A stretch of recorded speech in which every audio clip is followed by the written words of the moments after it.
Hello, reading room. How can I always be smiling? Because I'm always laughing at myself. That's why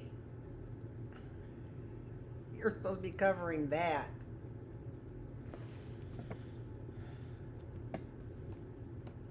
Poise. Who's got it? Why does it look so close over here?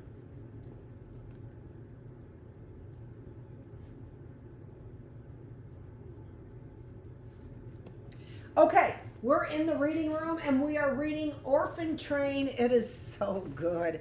We're about halfway through.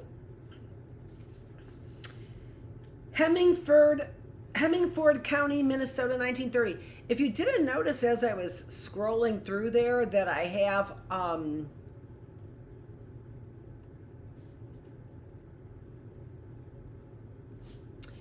in our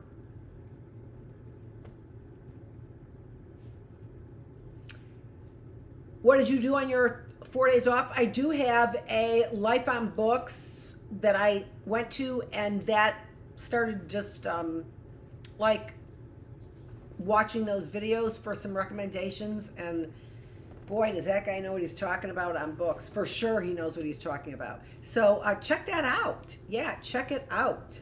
I don't know that he had Orphan Train on it or any of the books I've read. You know what I'm saying?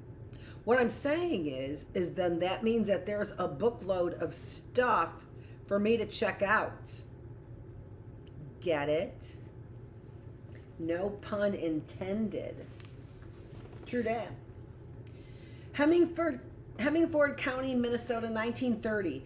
Trudging forward like a sleepwalker in the bitter cold, I make my way down the driveway, then turn left and plod up the rutted dirt road to the falling down bridge. In places I have to crutch. All right, you get out of there. She wants my coffee. Yeah, no, not yet. Go find something else.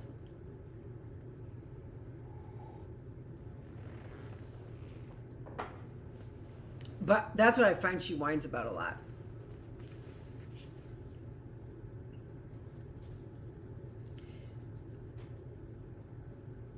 And places, hold on 1 second. Demon phlegm. In places I have to crunch through the top layer of snow, thick as pie crust. The sharp edges lacerate my ankles. Oh my gosh, I remember that. Oh, she's running, that's right. As I gaze up at the crystal stars glittering overhead, cold steals the breath from my mouth.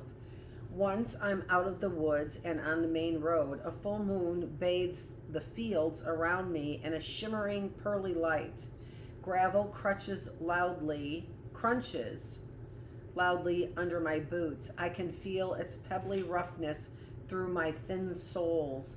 I stroke the soft wool inside my gloves, so warm that not even my fingertips are cold. I'm not afraid. It was more frightening in that shack than it is on the road, with moonlight all around. My coat is thin, but I'm wearing what clothing I could salvage underneath, and as I hurry along, I begin to warm up. I make a plan. I will walk to school. It's only 4 miles. The dark line of the horizon is far in the distance. The sky above it lighter. The layers of sediment and rock. The schoolhouse is fixed in my mind. I just have to get there. Walking at a steady pace, my boots scuffing the gravel, I count 100 steps and start again. My da used to say, it's good to test your limits now and then, learn what the body is capable of, what you can endure. He said this when we were in the throes of sickness on the Agnes Pauline, and again in the bitter first winter in New York, when 4 of us, including Ma'am, came down with pneumonia. You know, it is good to learn that what you can endure and what the body can endure. I remember my dad said that to me, but I was simply only digging a patio. Test your limits. Learn what you can endure. I am doing that. As I walk along, I feel as weightless and insubstantial as a slip of paper lifted by the wind and gliding down the road. I think about the many ways I ignored what was in front of me, how blind I was, how foolish not to be on my guard. I think of Dutchie, who knew enough to fear the worst. Ahead on the horizon, the first pink light of dawn begins to show, and just before it, the white clapboard building becomes visible halfway up a small ridge. Now that the schoolhouse is within sight, my energy drains, and all I want to do is sink down by the side of the road. My feet are leaden and aching. My face is numb. My nose feels frozen. I don't know how I make it to the school, but somehow I do. When I get to the front door, I find that the building is locked. I go around to the back to the porch where they keep wood for the stove, and I open the door and fall onto the floor. An old horse blanket is folded by the woodpile, and I wrap myself in it and fall into a fitful sleep. I am running in a yellow field through a maze of hat bales, unable to find my way. Dorothy. I feel a hand on my shoulder and spring awake. It's Mr. Post. What in God's name? For a moment, I'm not sure myself. I look up at Mr. Post, at his round red cheeks and puzzled expression. I look around at the pile of rough-cut wood, the wide whitewashed planks of the porch walls. The door to the schoolroom is ajar, and it's clear that Mr. Post has come to get wood to start the fire, as he must do every morning before heading out to pick us up. Are you all right? I nod, willing myself to be. Does your family know you're here? No, sir. How'd you get to the school? I walked. He stares at me for a moment, then says, let's get you out of the cold. Mr. Post guides me to a chair in the schoolroom and puts my feet on another chair, then takes the dirty blanket from my shoulders and replaces it with my clean plaid one he finds in a cupboard. With the clean plaid one, he unlaces each of my boots and sets them beside the chair, tisking over the holes in my socks.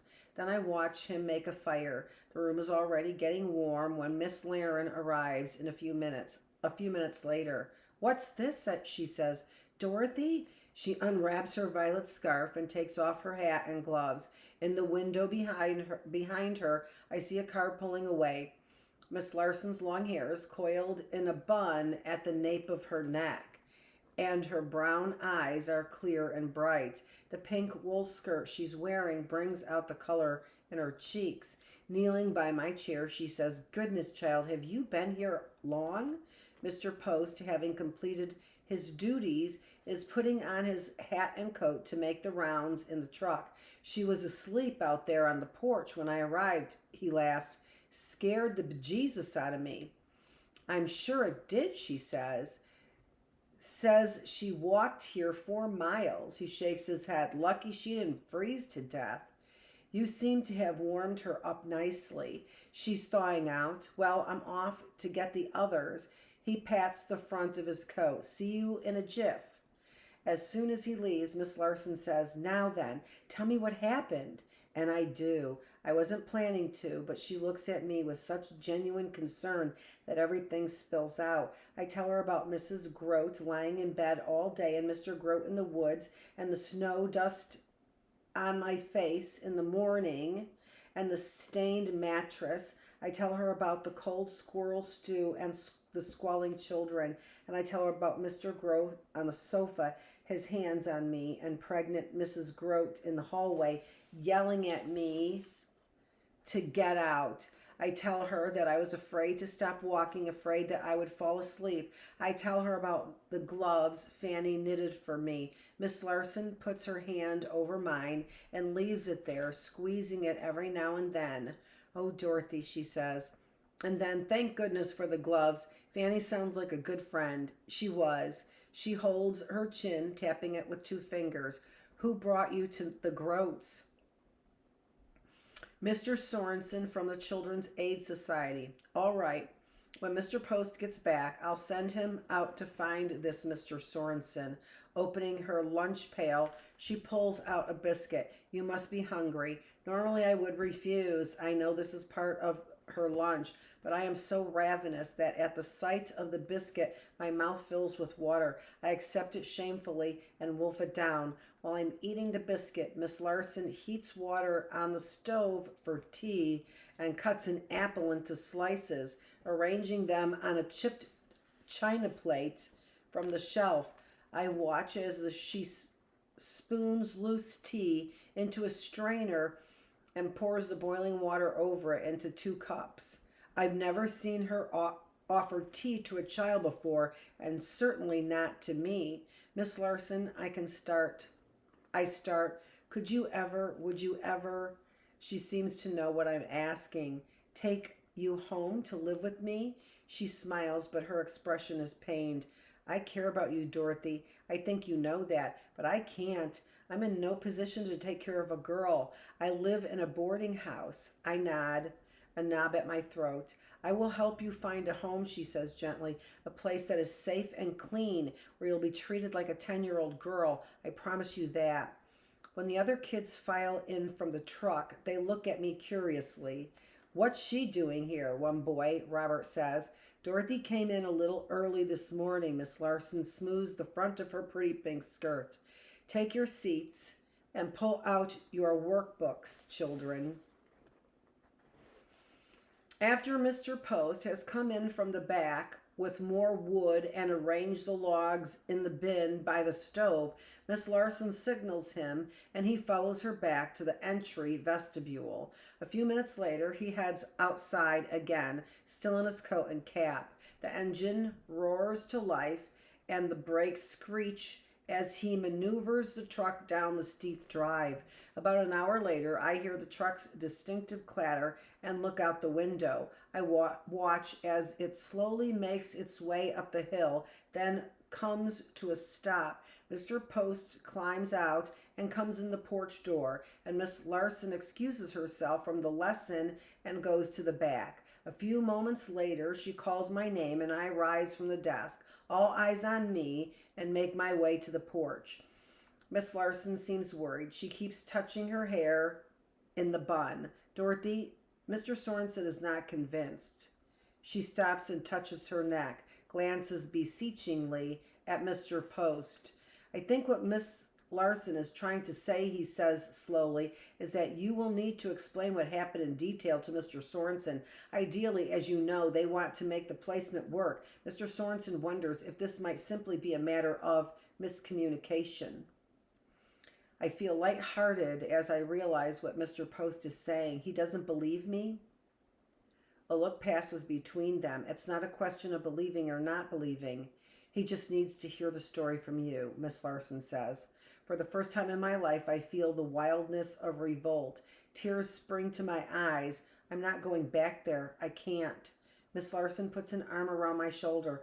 Dorothy, don't worry. You'll tell Mr. Sorensen your story, and I'll tell him what I know. I won't let you go back there.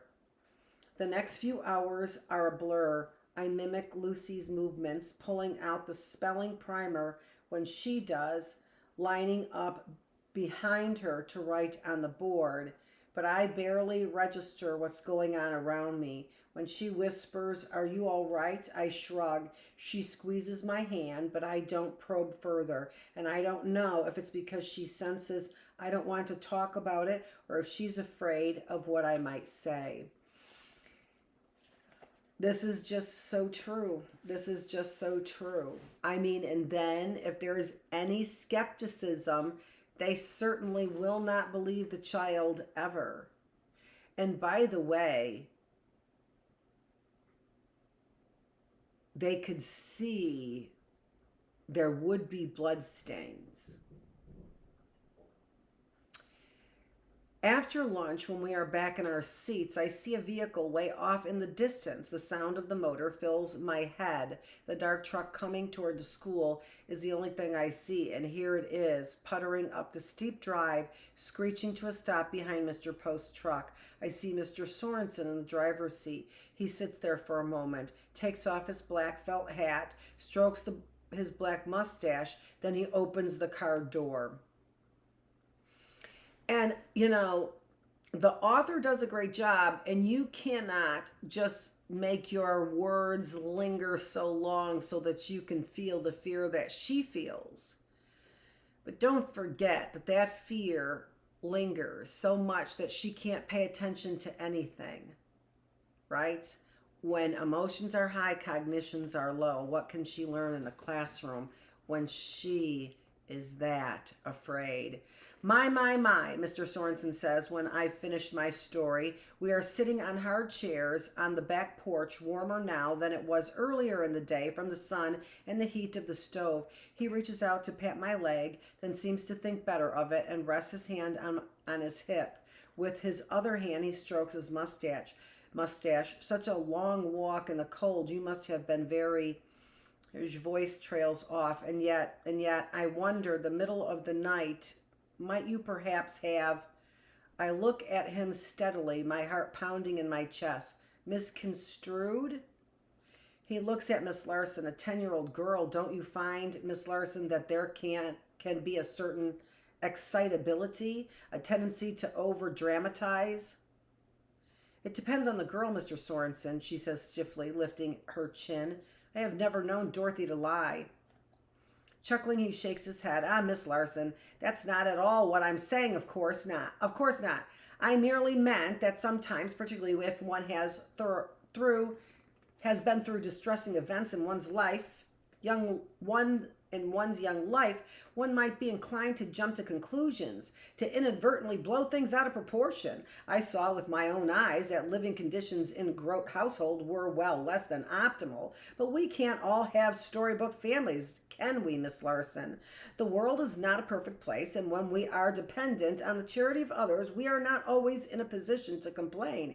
He smiles at me. My recommendation, Dorothy, is to give it another try. I can talk to the Grotes and impress upon them the need to improve conditions. Miss Larson's eyes are glittering strangely, and a red rash has crept up her neck. Did you hear the girl, Mr. Sorensen? She says in a strained voice. There was an attempted violation, and Mrs. Grote, coming upon the appalling scene, cast her out. Surely you don't expect Dorothy to return to that now, do you? Frankly, I wonder why you don't ask the police to go out there and take a look. It doesn't sound like a healthy place for the other children there either. Mr. Sorensen is nodding slowly as if to say, now, it was just a thought. Don't get shrill. Let's all calm down. But what he says is, well, then, you see, we're in a bit of a pickle. There are no families that I know of at the moment seeking orphans. I could inquire farther afield, of course, contact the Children's Aid in New York. If it comes down to it, Dorothy could go back there, I suppose, on the next train that comes through. Surely we won't need to resort to that, Miss Larson says. He gives a little shrug. One would hope not. One doesn't know. She puts her hand on my shoulder and gives it a squeeze. Let's explore our options then, Mr. Sorensen, shall we? And in the meantime, for a day or two, Dorothy can come home with me. I look up at her with surprise, but I thought, it can't be permanent, she says quickly. I am a lodger, Mr. Sorensen, at a place where no children are allowed, but my landlady has a kind heart, and she knows I'm a school teacher and that not all of my children are, she appears to pick her words carefully, housed advantageously. I think she will be sympathetic, as I say, for a day or two. Mr. Sorensen strokes his mustache. Very well, Miss Larson. I will look into other possibilities and leave you in charge of Dorothy in the meantime. Young lady, I trust that you will be appropriately polite and well behaved. Yes, sir, I say solemnly, but my heart is swelling with joy. Miss Larson is taking me home with her. I can't believe my good fortune. Hemingford, Minnesota, 1930. The man who picks Miss Larson and me up after school signals surprise at my presence with a lift of his eyebrow, but says nothing. Mr. Yates, this is Dorothy, she tells him, and he nods at me in the rearview mirror. Dorothy, Mr. Yates works for my landlord, Mrs. Murphy, and is kind enough to take me to the schoolhouse each day since I don't drive myself. It's a pleasure, miss, he says, and I can see by his pink ears that he means it. Hemingford is much larger than Albans. Mr. Yates drives slowly down Main Street, and I gaze out at the signs. The Imperial Theater, whose marquee trumpets, now with the talking, signing, and dancing. Now with the talking, singing, and dancing. The Hemingford Ledger, Wallace Recreational Parlor, advertising, billboards, fountain, candy, tobacco, and in its plate glass windows, Farmers State Bank, Schindler's Hardware, and Nielsen's General Store, everything to eat and wear. I grew up, it was Haveman's Hardware is where I grew up in Fremont. So all of those places, there was a Farmers State Bank actually. It was Haveman's Hardware and Sherman's Hardware. So close to Schindler's. And was there a general store that was a 5 and dime? At the corner of Main and Park, several blocks from the town center, Mr. Yates pulls a stop in front of the light blue Victorian house with the wraparound porch. An oval placard by the front door announces Hemingford Home for Young Ladies. The bell tinkles when Miss Larson opens the door. She ushers me in, but holds a finger to her lips and whispers, "Wait here for a moment," before pulling off her gloves, unwrapping the scarf around her neck, and disappearing through a door at the end of the hall. The foyer is formal with flocked burgundy wallpaper, a large gilt-framed mirror, and a dark, ornately carved chest of drawers. After looking around a bit, I perched on a slippery horsehair chair. In one corner, an imposing grandfather clock ticks loudly, and when it chimes the hour, I nearly slide off in surprise. After a few minutes, Miss Larson returns. My landlady, Mrs. Murphy, would like to meet you, she says. I told her about your predicament. I felt I needed to explain why I brought you here. I hope that's all right. Yes, of course. Just be yourself, Dorothy, she says. All right, then. This way. I follow her up the hall and through the door into a parlor where a plump, bosomy woman with a nimbus of downy gray hair is sitting on a rose velvet sofa next to a glowing fire. She has long lines beside her nose like a marionette and a watchful, alert expression. Well, my girl, it sounds as if you've had quite a time of it, she says, motioning for me to sit across from her in one of 2 floral wingback chairs. I sit in one, and Miss Larson takes the other, smiling at me a little anxiously. Yes, ma'am, I say to Mrs. Murphy. Oh, you're Irish, are you? Yes, ma'am. She beams. I thought so, but I had a Polish girl here a few years ago with hair redder than yours, and of course there are the Scottish, though not as commonly in these parts. Well, and I'm Irish too, if you couldn't tell. She adds, came over like you as a wee lass. My people are from Enniscorthy, and yours? Kinvara, in County Galway. Indeed, I know the place. My cousin's married a Kinvaran girl. Are you familiar with the Sweeney clan? I've never heard of the Sweeney clan, but I nod just the same. Well then, she looks pleased. What's your family name? Power. And you were christened Dorothy? No, Nimb. My name was changed by the first family I came to. My face reddens as I realize I'm confessing to having been thrown out of 2 homes. and the guilt that comes with these kinds of perversions, right? That she is undeserving of, but feels the need to explain. You've been now thrown out of 2 homes. Can you imagine? Can you imagine? Yeah, I can imagine. I can imagine.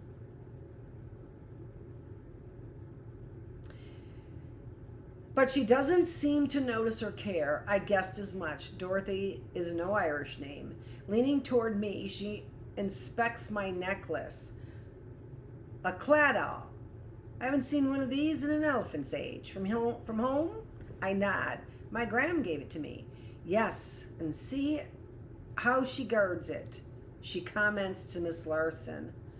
I'm not aware until she says this that I'm holding it between my fingers. I didn't mean... Oh, lass, it's all right, girl, she says, patting my knee. It's the only thing you've got to remind you of your people. Now, isn't it?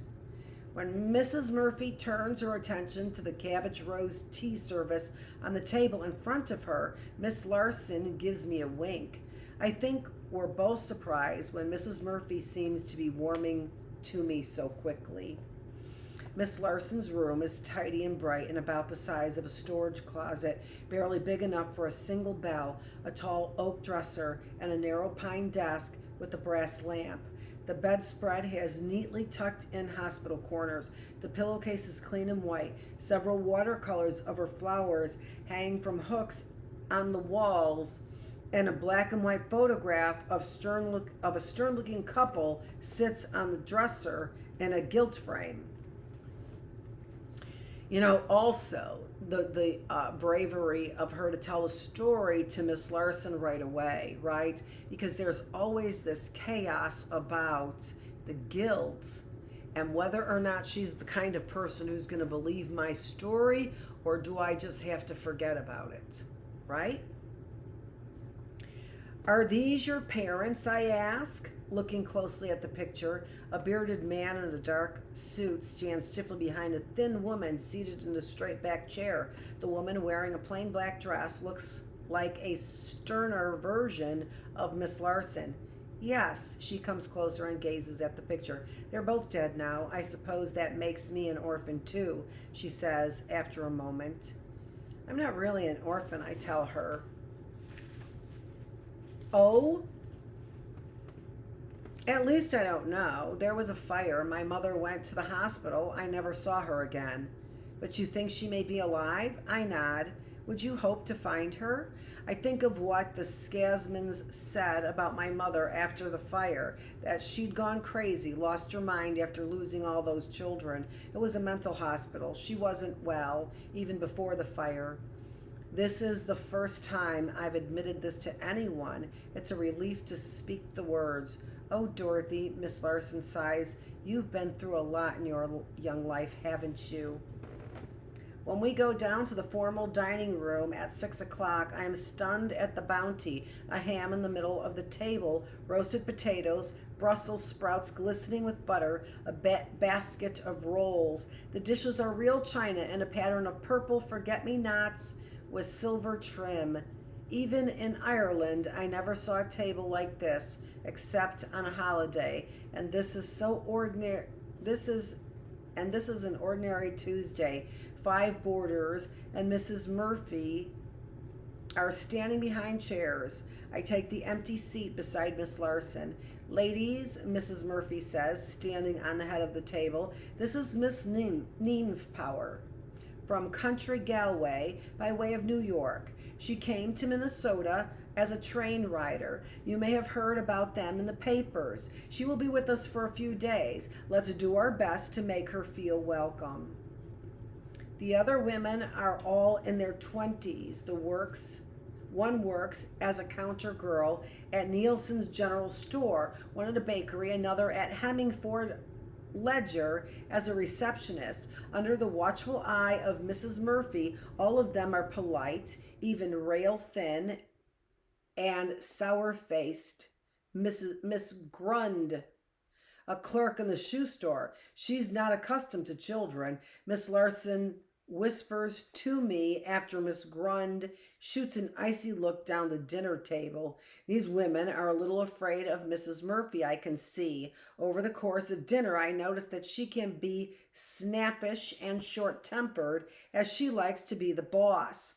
When one of them expresses an opinion she disagrees with, she looks around at the group and gathers allies for her position, but she is nothing but kind to me. Last night I barely slept on the cold porch of the school, and before that I was on a soiled mattress in a fetid room with 3 other children. But tonight I have, and snow falling on your face. But tonight I have my own room, the bed neatly made up with crisp white sheets and 2 clean quilts. When Mrs. Murphy bids me good night, she hands me a gown and undergarments, a towel and handcloth, and a brush for my teeth. She shows me to the bathroom down the hall with running water in its sink and a WC that flushes, a water closet that flushes, and a large porcelain tub, and tells me to draw a bath and stay in it as long as I wish. The others can use a different powder room. When she leaves, I inspect my reflection in the mirror. The first time since arriving in Minnesota, I've looked in a whole-piece mirror, unclouded by spots and damaged. A girl I barely recognize stares back. She is thin and pale, dull-eyed, with sharp cheekbones and matted dark red hair, wind-chapped cheeks, and a red-rimmed nose. Her lips are scabbed, and her sweater is pulled and soiled with dirt. I swallow, she swallows. My throat hurts. I must be getting sick. When I shut my eyes in the warm bath, I feel as if I'm floating inside a cloud. Back in my room, warm and dry, and dressed in my new gown, I shut the door and lock it. I stand with my back against it, savoring the feeling I've never had a room of my own, not in Ireland, on Elizabeth Street, at the Children's Aid Society, in the hallway, at Burns, at the Groats. I pull back the covers, tuck tightly around the mattress, and slip between the sheets. Even the pillows, with its cotton casing, smelling of washing soap, is a marvel.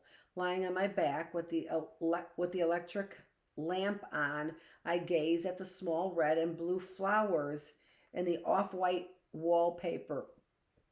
The white ceiling above, the oak dresser with its bacon pattern and smooth white knobs. I look down at the coiled rag rug and the shiny wood floor underneath. I turn off the lights and lie in the dark. As my eyes adjust to the darkness, I can make out the shapes of each object in the room: electric lamp, dresser, bed frame, my boots. For the first time since I stepped off the train in Minnesota more than a year ago, I feel safe.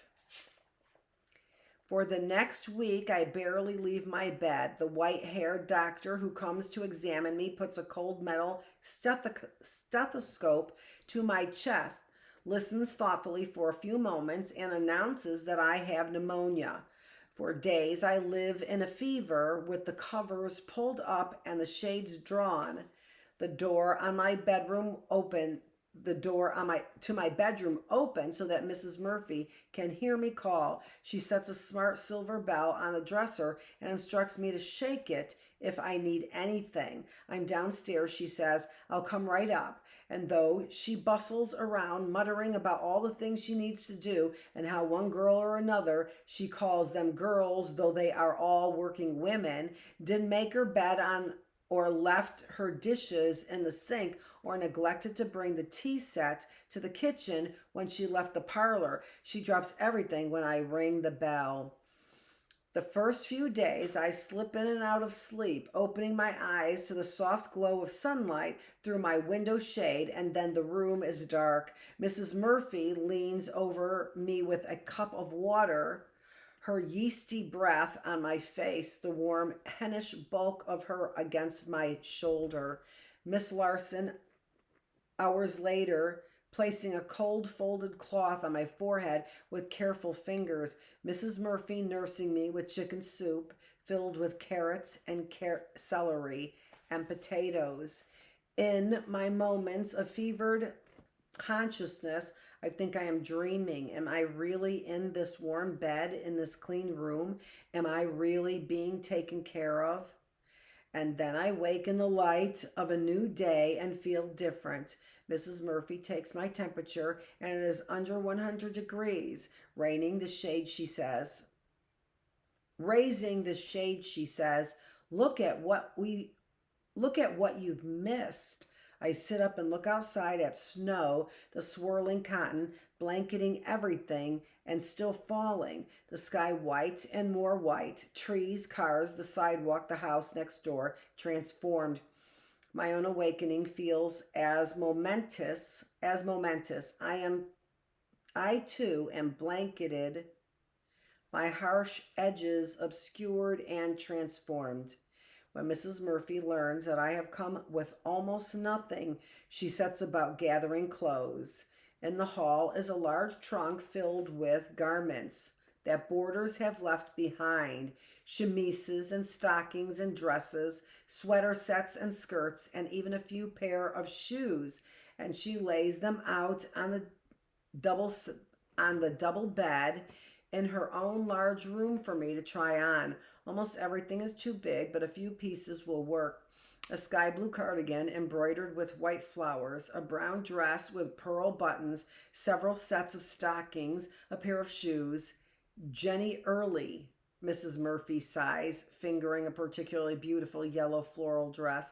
A slip of a girl she was, and lovely too. But when she found herself in the family way, she looks at Miss Larson, who shakes her head. Water under the bridge. I heard that Jenny had a nice wedding and a healthy baby boy, so all's well that ends well. As my health improves, I begin to worry. This won't last. I will be sent away. I made it through this year because I had to, because I had no options. But now that I've experienced comfort and safety, how can I go back? These thoughts take me to the edge of despair. So I force myself not to have them.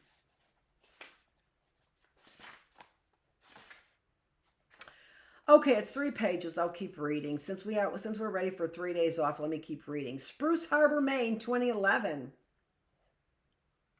Vivian is waiting by the front door when Molly arrives. Ready, she says, turning to head up the stairs as soon as Molly crosses the threshold.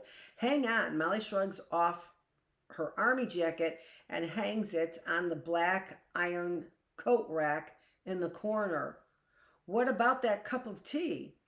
No time, Vivian calls over her shoulder. I'm old, you know. Could drop dead any minute. We've got to get going. Really? No tea? Molly grumbles, following behind her. A curious thing is happening. The stories that Vivian began to tell only with prodding is dutiful answer to the specific questions are spilling forth unprompted, one after another, so many that Vivian seems surprised. Who would have thought the old man to have had so much blood in him, she said after one session. Macbeth, dear, look it up. Vivian has never really talked about her experience on the train with anyone. It was shameful, she says, too much to explain, too hard to believe. All those children sent on trains to the Midwest, collected off the streets of New York. Life, refuse, garbage on a barge to be sent as far away as possible, out of sight. And anyway, how do you talk about losing everything? But what about your husband, Molly asks. You must have told him. I told him some things, Vivian says, but so much of my experience was painful and I didn't want to burden him. Sometimes it's easier to try to forget. Aspects of Vivian's memory are triggered with each box they open. The sewing kit, wrapped in cheesecloth, evokes the Burns Grim Home, the mustard-colored coat with military buttons, the felt-lined knit gloves, the brown dress,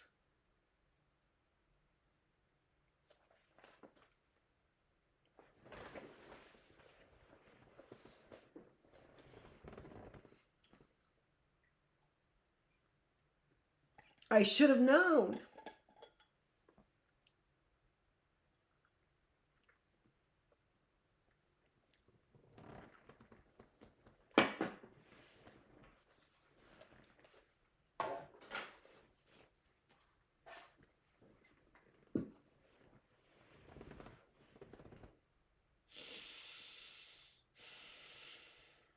But I didn't.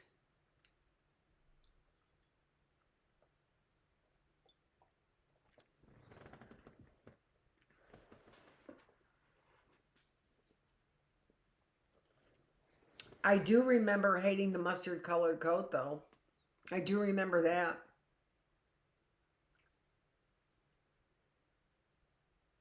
And yeah, I remember hating it and then loving it. And then mustard being my favorite color. I do remember that as well.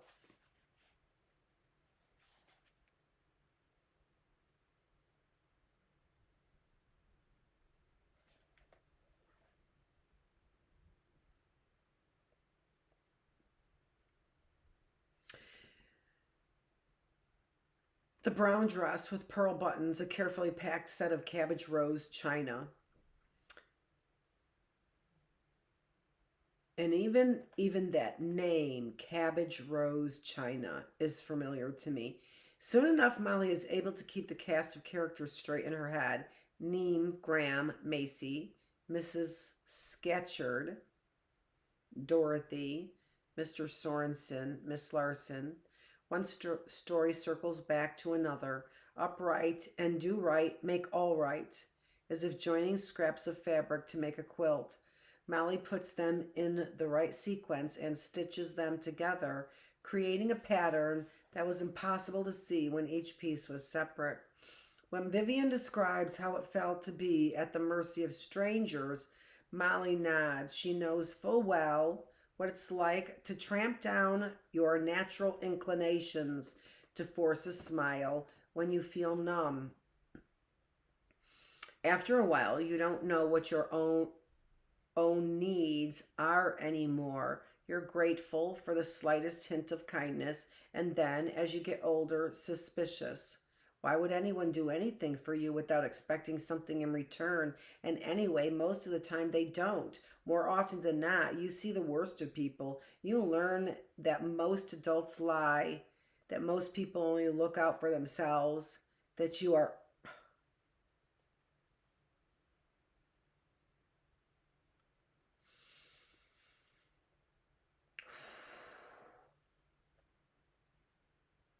only as interesting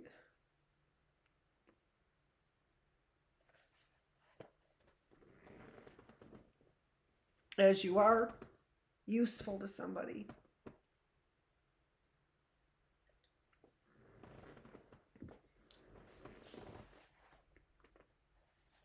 To someone. And so your personality is shaped. You know too much. And this knowledge makes you wary. You grow fearful and mistrustful. The expression of emotion does not come naturally.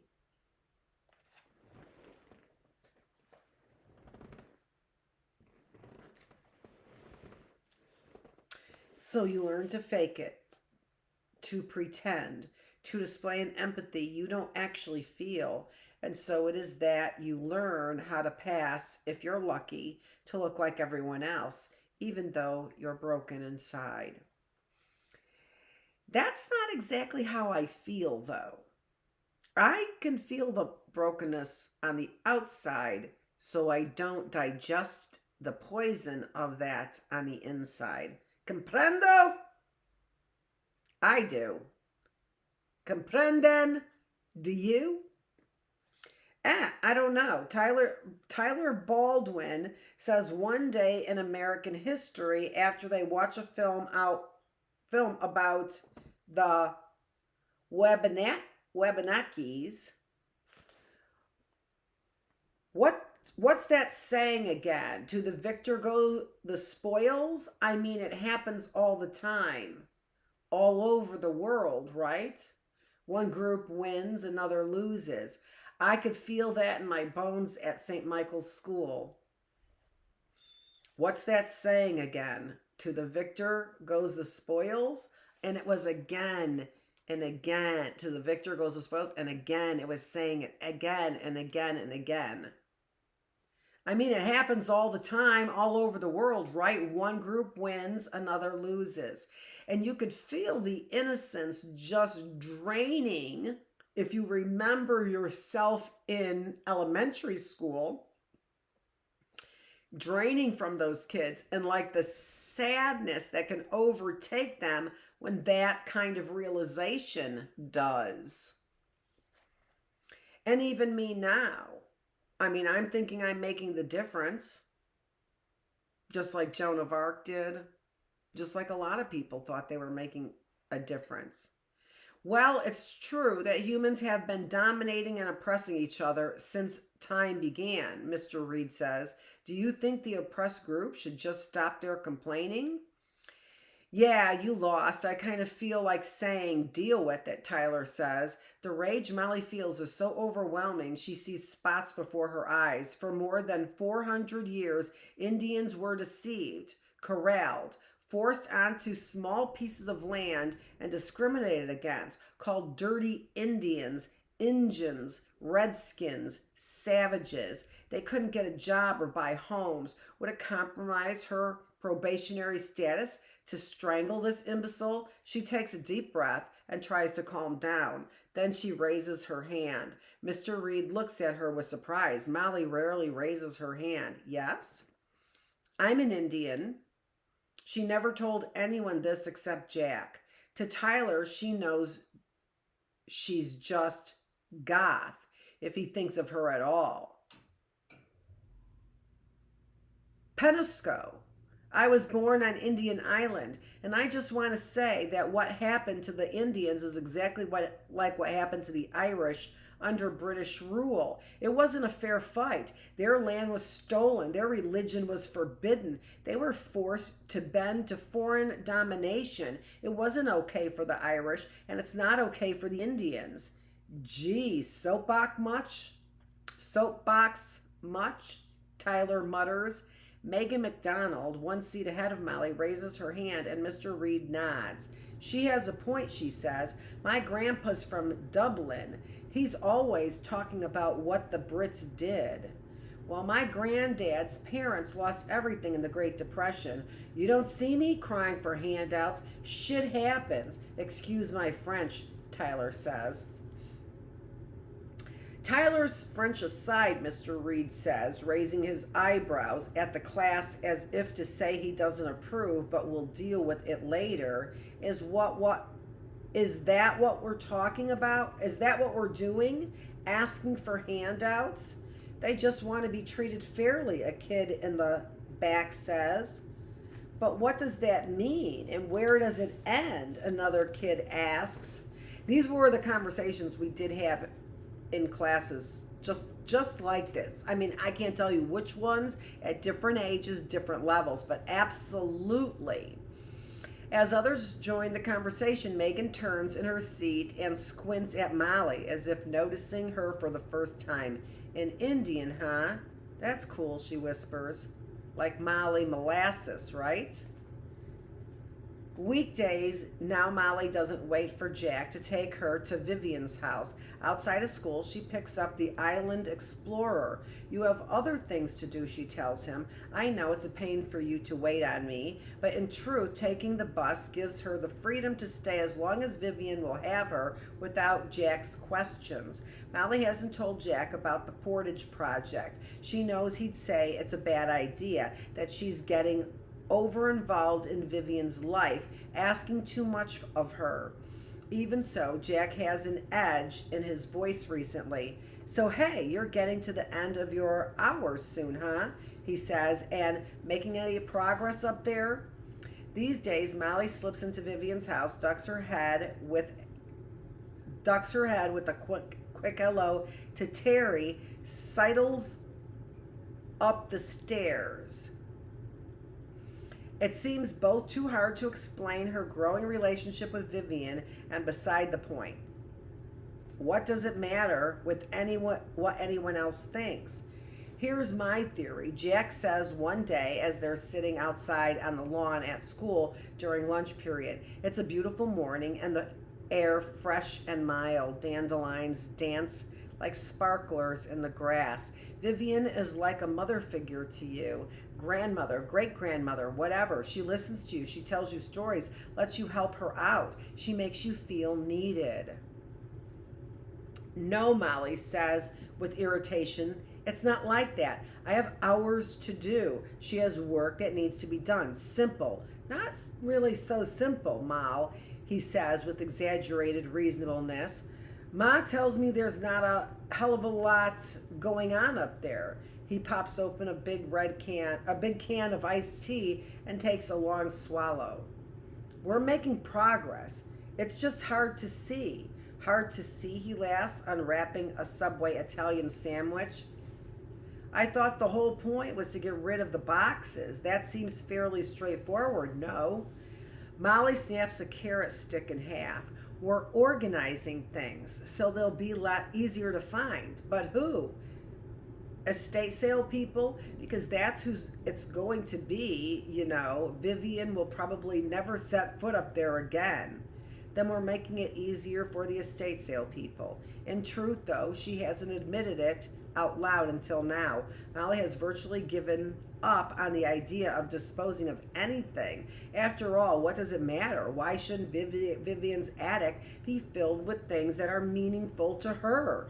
The stark truth is that she will die sooner than later, and then professionals will descend on the house neatly and efficiently, separating the valuable from the sentimental, lingering only over items of indeterminate origins or worth. So yes, Molly has begun to view her work as Vivian's in a different light. Work at Vivian's in a different light. Maybe it doesn't matter how much gets done. Maybe the value is in the process, in touching each item and naming and identifying and acknowledging the significance of a cardigan, of a pair of children's boots. I was hoping she just didn't keep one of them. That kind of thing. It's her stuff, Molly says. She doesn't want to get rid of it. I can't force her, can I? Taking a bite of a sandwich, its fillings spilling out onto the waxy paper below his chin, Jack shrugs. I don't know. I think it's more he chews and swallows, and Molly looks away, annoyed at his passive aggression. Appearance of it, you know? What do you mean? To Ma, it might look like you're taking advantage of the situation. Molly looks down at her own sandwich. I just know you'll like it if you give it a chance, Dina said breezily when Molly asked her to stop putting bologna sandwiches in her lunch bag, adding, or you can make your own damn lunch. So now Molly does. She swallowed her pride, asked Ralph for money, and bought almond butter, organic honey, and nutty bread in the health food store in Bahaba. And it's fine, though her little stash is about as welcome in the pantry as a fresh-killed mouse brought in by the cat, or perhaps, being vegetarian, less so, and is quarantined on a shelf in the mudroom, so no one gets confused, as Dina says.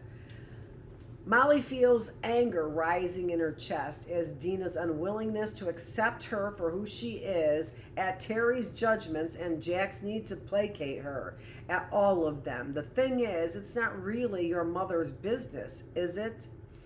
The moment she says this, she regrets it. Jack gives her a sharp look. Are you kidding me?